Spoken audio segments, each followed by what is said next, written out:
parton állnak, tekinthetők acélos, testük remeg a hidegtől és az izgalomtól. A tengervize 11 Celsius, szinte metszafajos áramok. Távolság 100 méter, de ez akár egy örökké valóságnak tűnhet. És rajt!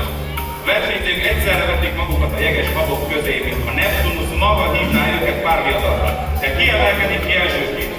Hajós Alfréd már az első tempókkal érre tör. Teste szinte áttöri a vizet, mozdulatai gyorsak, határozottak. Az ellenfelek csak igyekeznek, de a magyar versenyző egyre nagyobb előnyre tesz szert. A tömeg tombol, a kardonálók kiáltoznak, a görögök is elismerően figyelik ezt a csodálatos teljesítményt. A víz dermesztő hideg 11 Celsius fokos, de úristen, hogy